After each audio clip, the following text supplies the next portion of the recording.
My name is Lila Carter, I'm 28 years old, and I bought my first single-family home 2 years ago in a quiet, upscale suburban neighborhood with strict HOA rules. I worked 10 years of overtime, skipped vacations, saved every bonus, and sacrificed endlessly to buy my own house, the first property I ever owned entirely by myself, no family help, no co-signers, no handouts. The second I moved in, my own mother's brother, my Uncle Greg, turned my peaceful dream home into a weekly nightmare. He is the president of our neighborhood HOA, the head of the property committee, and the sole person in charge of writing violations, issuing fines, and enforcing community rules for our entire subdivision. For 8 straight months, without a single skip, without mercy, without fail, Uncle Greg fined my house every single Thursday. Every week, a new fine appeared in my HOA portal. Every week, a printed violation letter was taped to my front door. Every week, he found some minor, nitpicky, fabricated, or non-existent rule break to charge me money, embarrass me, and wear me down. That he fined me for my grass being slightly uneven. He fined me for a potted plant sitting 1 inch too far on the sidewalk. He fined me for my outdoor light fixtures being too bright after dusk. He fined me for leaves accumulating on my patio, for my trash cans being out 30 minutes early, for my mailbox paint being faded beyond acceptable tone. Every single week, a new fine. Every single week, another public mark on my record. His goal was never rule enforcement. His goal was harassment. He wanted to run me out of the neighborhood. He wanted to make me miserable. He wanted to prove to the entire family and all our neighbors that I was irresponsible, messy, and unworthy of owning a nice home. That he saved his cruelest stunt for our annual neighborhood HOA meeting, the biggest public gathering of the year, attended by 55 neighbors, board members, local officials, and even an attending county clerk for property oversight. In front of the entire crowd, he stood at the podium, pulled up my 8-month list of weekly violations, and read every single fine out loud, slow and deliberate, mocking my home, my habits, and my character for everyone to judge. He called my property a blight on the neighborhood. He accused me of disrespecting community standards. He hinted I should be forced to sell and move out. The neighbors stared, whispered, and judged me. I sat alone in the audience, quiet, calm, and completely unbothered on the outside, because I had been waiting 8 months for this exact public moment. Right as he finished his long, humiliating rant and prepared to make an official motion to penalize me further, the official county clerk seated at the front table slowly raised her hand. The room went silent. She looked straight at my arrogant uncle and asked one quiet, devastating question that shattered his entire HOA reign. Sir, before you continue listing violations on Lot 31, who exactly do you think owns this property? The answer he gave destroyed his reputation, ended his HOA presidency overnight, and reversed 8 months of illegal harassment in the most ironic, perfect justice I have ever witnessed. Welcome back to Real Revenge Diary, where quiet, rule-abiding ordinary people outsmart power-hungry, abusive family members who hide behind authority to bully others. We don't do loud drama or petty revenge. We tell true stories of patience, legal precision, and quiet justice that collapses arrogant power from the inside out. If you love calm, satisfying, full-circle real-life karma, drop a like, subscribe, and type "calm justice" in the comments. Stay until the end, because the full official fallout cost my uncle everything. To understand why my uncle spent 8 months torturing me with weekly fines, you have to understand our family dynamic, his obsession with control, and exactly why he hated the fact that I owned a home in this neighborhood. That I'm Lila, 28, a full-time senior administrative analyst for a local real estate firm. My entire career revolves around property deeds, HOA bylaws, county codes, property ownership records, legal zoning rules, and community regulation fine print. I read HOA contracts for a living. I audit property violations for clients. I know neighborhood rules, legal limits, and official code requirements better than 90% of local board members. I grew up in a lower middle-class household. My parents struggled with debt for my entire childhood. We rented small apartments our whole lives, never owned property, never had stable housing, and constantly stressed about bills and rent increases. Growing up without stability taught me one core lesson: if I wanted security, I had to build it entirely on my own. For a full decade, I lived below my means. I worked weekend overtime, skipped vacations, drove an old car, avoided luxury purchases, and saved every single dollar possible. I built my credit score into the highest tier, paid off every small debt, and qualified for my first home loan completely independently. After years of grinding, I closed on my dream house, a modest, clean, well-maintained single-family home on Lot 31 in Willow Creek subdivision. It wasn't a mansion. It wasn't flashy. It was simply mine, the first permanent, stable, fully personal asset I ever had in my life. The second my offer was accepted, my Uncle Greg seethed with resentment. Uncle Greg is my mother's older brother, 54 years old, long-term president of our Willow Creek HOA. He has served on the board for 12 consecutive years, the last 7 as undisputed president. He thrives on small-town power. He loves controlling rules, issuing fines, regulating neighbors' lives, and feeling authoritative over everyone around him. In our family, he has always been the arrogant, judgmental relative who believes success is only valid if he approves of it. For years, he mocked me for working too hard, for never having fun, for living frugally, for prioritizing savings over socializing. He constantly told family members I would never amount to anything and would never afford real property. When I closed on my house, his entire narrative crumbled.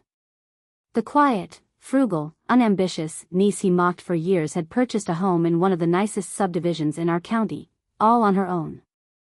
Instead of being proud, he grew bitter and resentful. From the moment I moved in, he made it his personal mission to prove I didn't deserve my home. He believed a young single woman could not possibly maintain property to his standards. He thought I would fail, break rules, mess up, and give him an excuse to run me out of the neighborhood. What made it worse? My uncle has always run our HOA like a personal kingdom. Most small suburban HOAs have balanced boards, multiple voting members, oversight rules, and fine appeal processes. But in Willow Creek, Greg controlled everything. He controlled the violation logs, the fine approvals, the inspection schedules, the appeal rulings, and the public reporting system. Neighbors feared him. Everyone knew he abused his power. He nitpicked minor infractions for people he disliked and overlooked major violations for his friends and allies.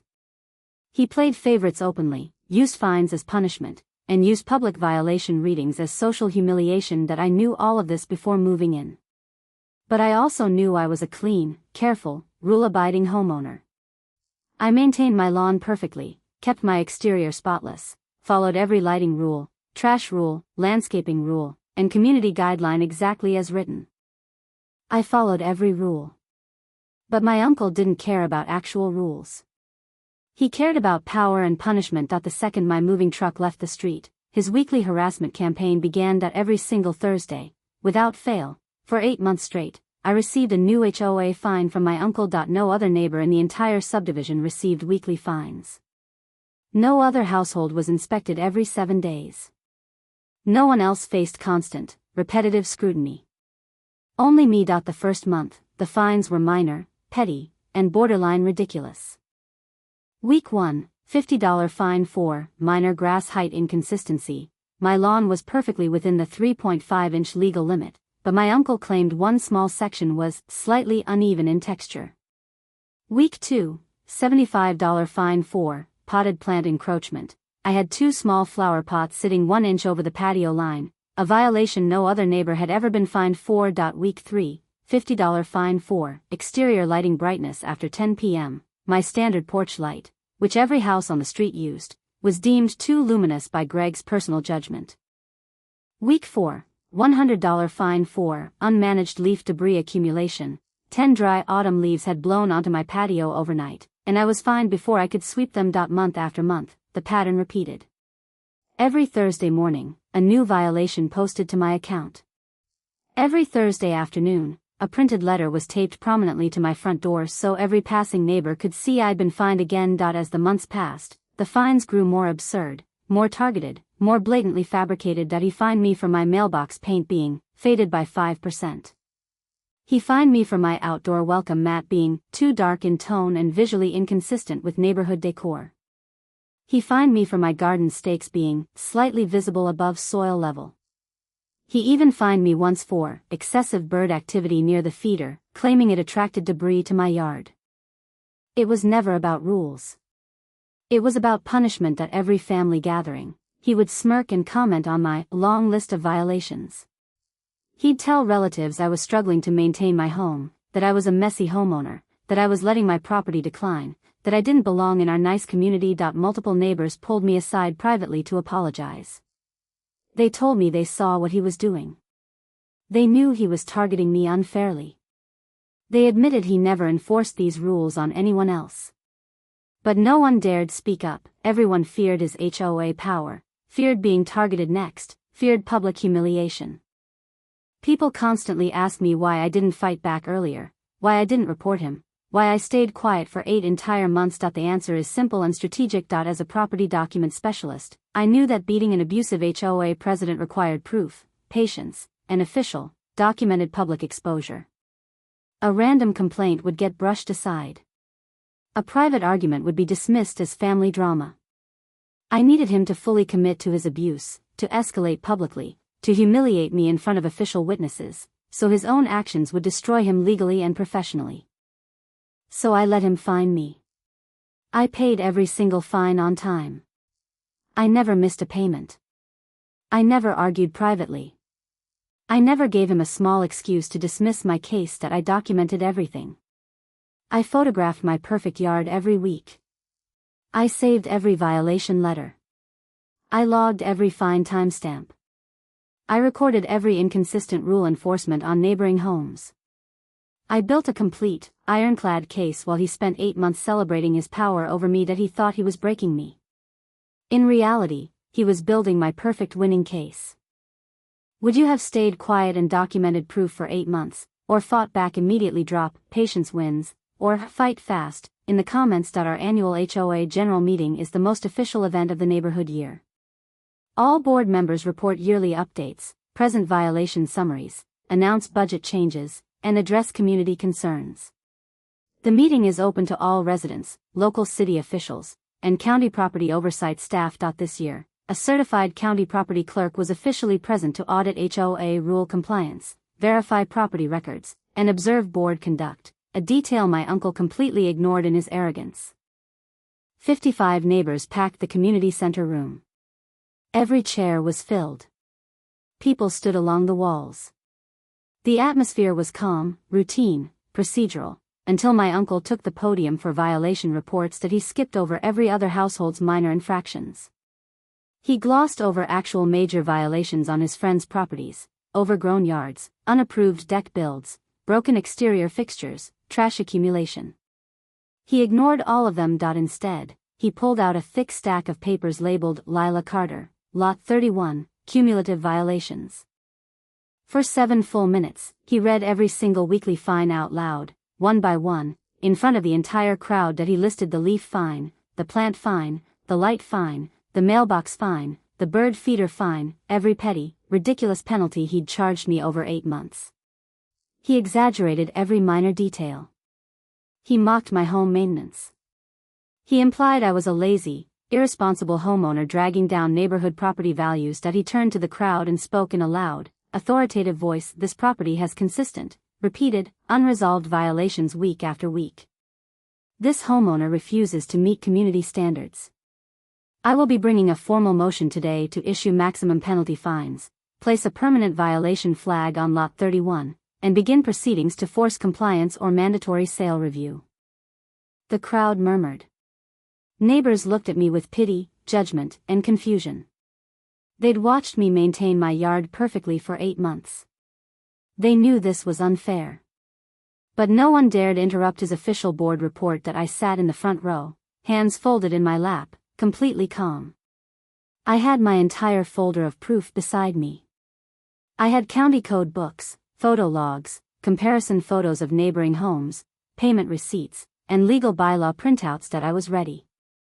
But I didn't speak. Right as my uncle finished his speech and prepared to call for a board vote to penalize me further, the county's official property clerk, a neutral third-party government official, lifted her hand politely to interrupt. The room instantly quieted. Everyone knew county clerk oversight carried official legal weight. She waited for my uncle to acknowledge her, then spoke clearly and professionally for the entire room to hear. Sir, before you continue with any motions or penalties regarding Lot 31, I need to ask one simple question. Based on your official violation reports, who do you believe legally owns Lot 31 in this subdivision? My uncle frowned, arrogant and confused by the interruption. He answered confidently, condescendingly, ready to dismiss her question as irrelevant. My niece, Lila Carter. That is precisely why I am addressing her repeated failures to comply with community rules. The clerk shook her head slowly, pulled up the official county property database on her tablet, and dropped the bombshell that ended his entire career. No, sir. According to official county deed records, tax records, and property ownership filings, you own Lot 31. The room exploded into dead, stunned silence. My uncle's face went pale white in an instant. His confident posture collapsed. His mouth fell open. He stared at the clerk in pure, unfiltered shock, unable to process what he'd just heard. The clerk continued speaking calmly, reading directly from official government records for everyone to verify. Lot 31 property deed was transferred to Gregory Allen Carter 6 months prior to your niece moving in. Full legal ownership, full tax responsibility, full property liability, all filed under your name exclusively. Your niece is merely the legal, approved tenant residing on your registered investment property. Every single neighbor's head snapped toward my uncle. The entire room realized the insane, illegal, insane irony of 8 months of harassment. For 8 months, my uncle had been finding his own property every single week. For 8 months, he publicly humiliated his own legal property, penalized his own asset, fined himself repeatedly, and mocked me for ruining his property standards, while hiding the fact that he was the official owner all along. Let me explain the full legal backstory no one in the family knew. The secret I'd kept silently for months. When I purchased my home, my loan required a temporary deed transfer due to unique underwriting conditions with my credit portfolio. My lender recommended a 6-month temporary title hold in a trusted family member's name to finalize my full mortgage approval. I chose my Uncle Greg as the temporary title holder solely because he was local, trustworthy by family reputation, and had no history of financial conflict with me. The agreement was simple, written, signed, and witnessed. He would hold the deed temporarily for 6 months, no ownership rights, no financial claim, no authority to profit or penalize the property. Once my loan finalized, the deed would transfer back fully to me. But my uncle never transferred it back. He hid the completed loan clearance paperwork. He ignored my repeated requests to finalize the title transfer. He secretly kept the deed in his name, thinking he could claim ownership of my house long-term, manipulate me into paying him ongoing rent, or force me to sell the property to him at a discount. While secretly holding my deed, he began fining me weekly, using his HOA power to harass, intimidate, and pressure me, fully knowing he was fining his own legally registered property. Worse, every single fine he issued went directly into the HOA general fund, meaning he was illegally siphoning money from a tenant on his own property into community funds he controlled personally. The clerk laid out the full legal violation in front of all 55 neighbors. HOA board presidents are legally prohibited from issuing fines on personally owned property. This constitutes conflict of interest, official misconduct, abuse of community authority, and fraudulent fine enforcement. All 8 months of fines are legally void, and all funds collected must be fully refunded. Neighbors gasped. They whispered in shock. The entire community realized their HOA president had been running an illegal personal harassment scheme for 8 months, hiding behind family power and official authority. My uncle stood frozen at the podium, completely speechless, humiliated beyond recovery in front of the entire neighborhood. How insane is this level of hypocrisy and abuse of power? Karma served. In the comments. After several stunned seconds, my uncle finally snapped out of his shock and began scrambling to defend himself.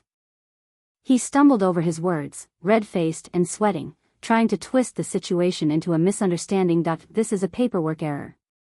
I forgot the temporary deed status. This is an honest oversight. I didn't realize. The county clerk cut him off professionally, cold and factual. Sir, county records show you paid property taxes on Lot 31 for 8 consecutive months. You filed homestead exemption paperwork for this lot. You cannot accidentally forget you own a property you are actively taxing and filing legal documents for. His excuse crumbled instantly. Desperate now, he switched gears and tried to blame me publicly. Kalila knew this. She agreed to the temporary transfer. She's manipulating this situation to make me look bad. She set me up.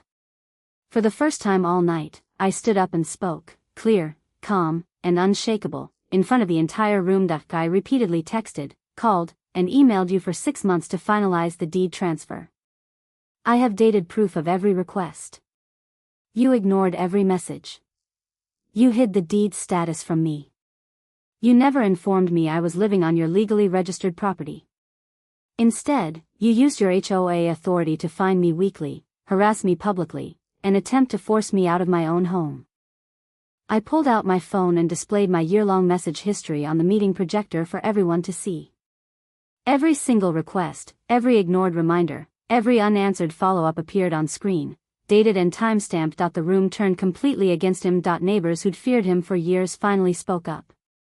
One after another, they called out his abuse of power, his favoritism, his unfair fines, his targeted harassment of residents he disliked. Longtime neighbors shared stories of his petty, unfair enforcement over the years: fines for minor infractions on unpopular residents, zero penalties for his friends and family members. My uncle's perfect reputation as a strict but fair HOA president dissolved completely in minutes. The official fallout was immediate, irreversible, and legally documented. Within 10 minutes of the clerk's revelation, the HOA board held an emergency official vote on the spot. With all community members present as witnesses, they voted unanimously to immediately remove Greg Carter from HOA presidency and strip him of all board authority permanently. His 12-year reign of neighborhood power ended in public humiliation. The county clerk filed an official report of HOA official misconduct, triggering a full county audit of our neighborhood's fine records and enforcement practices over the last 5 years. The audit uncovered years of inconsistent rule enforcement, favoritism, unaccounted fine funds, and procedural violations under my uncle's leadership. All 8 months of illegal weekly fines on Lot 31 were formally voided. Every single dollar I paid was fully refunded to me with official interest. The HOA issued a formal public apology to me for 8 months of unfair, targeted, illegal harassment. Legally, my uncle faced official conflict of interest penalties, fines for official misconduct, and a permanent mark on his local public service record. He is banned from serving on any HOA, community board, or neighborhood oversight committee in our county for life. Worst of all for him, the hidden deeds scheme backfired completely. With official county oversight present, the board ordered an immediate, mandatory full deed transfer. Within 72 hours, the property title was legally, permanently transferred back into my name, free and clear, with 0 liens, 0 disputes, 0 further claims from my uncle. He lost his secret attempt to steal my property. He lost his HOA power. He lost his neighborhood reputation. He lost community respect entirely. After the meeting ended, neighbors lined up to apologize to me. They told me they always knew he was unfair, always saw his targeting of me, but were too afraid to speak up. They thanked me for exposing his abuse of power and cleaning up the entire neighborhood's corrupt HOA system. Many people expect this story to end with my uncle completely ruined, bankrupt, or desperate, but this is calm, real-life justice, not fake internet revenge. My uncle did not lose his personal savings or his home. He still has his job, his cars, his personal assets. But he lost the one thing he valued most: his power, his control, and his social authority over our neighborhood and family. After the meeting, our entire family dynamic shattered. My mother was devastated by her brother's actions. She could not believe he'd spent 8 months harassing me, hiding legal documents, attempting to steal my home, and abusing public power for personal petty revenge. Multiple family members confronted him for his cruelty and manipulation. The entire extended family now sees him for who he truly is: a petty, power-hungry bully who hides behind official rules to hurt innocent people. He tried reaching out to me multiple times after the incident to apologize, to beg for forgiveness, to claim he acted out of stress and didn't mean to hurt me. But his apology was empty. He never acknowledged his core wrongdoing. He tried to steal my home, harassed me weekly for 8 months to break me down, and humiliated me publicly to protect his ego. I did not accept his apology. I chose boundaries over family obligatory forgiveness. We are no longer in contact. He is no longer welcome at any family gatherings. The entire family has sided with me, recognizing I was the victim of calculated, prolonged abuse. What fascinates me most is his core psychology. He spent 8 months finding his own property to punish me, simply because he hated that I'd succeeded independently without his help or approval. Bullies with small power always do this. They weaponize authority to punish people they cannot control, to take down people who succeed quietly, to make themselves feel powerful by harming the vulnerable. Months later, my neighborhood has completely transformed for the better. We have a new, fair, balanced HOA board with transparent rules, public fine logs, independent oversight, and zero favoritism. Rules are enforced equally for every home. No more petty weekly fines. No more public humiliation. No more power abuse. Residents finally feel safe, respected, and treated fairly in their own community. My home is fully mine now, legally secure, deeded solely in my name, protected from any future manipulation or family overreach. I live peacefully, no more weekly harassment, no more unfair penalties, no more judgment. Looking back, I'm grateful I stayed calm and patient for 8 months. If I'd fought early, argued privately, or overreacted, I would have been painted as the dramatic, unreasonable niece causing family trouble. My uncle would have swept his abuse under the rug, continued his scheme, and kept his power. By staying quiet, documenting every detail, letting him fully escalate in public with official witnesses present, I let his own arrogance and cruelty destroy him organically. This is the quiet strength no one talks about. When abusive people with power attack you weakly, they are not breaking you, they are building their own public, irreversible downfall. Patience is not weakness. Documentation is defense. Calm silence is the most powerful revenge. My uncle thought he was punishing me for 8 months. In reality, he was collecting evidence against himself for 8 months. Every fine he issued, every public humiliation he staged, every petty rule he enforced became proof of his official misconduct, conflict of interest, and abuse of authority. I never needed to fight him. He fought himself. If you've ever been targeted by petty, power-hungry people, family members, bosses, community leaders, authority figures, who use their small power to bully, harass, and humiliate you quietly over time, this story is for you. You don't need loud fights to win. You don't need drama to defeat abusers. You just need steady patience, careful documentation, unshakable calm, and faith that arrogant people will always expose themselves eventually. Small power always overreaches. Arrogance always self-destructs. Hidden schemes always surface in public light. Trust your quiet truth. Stay steady.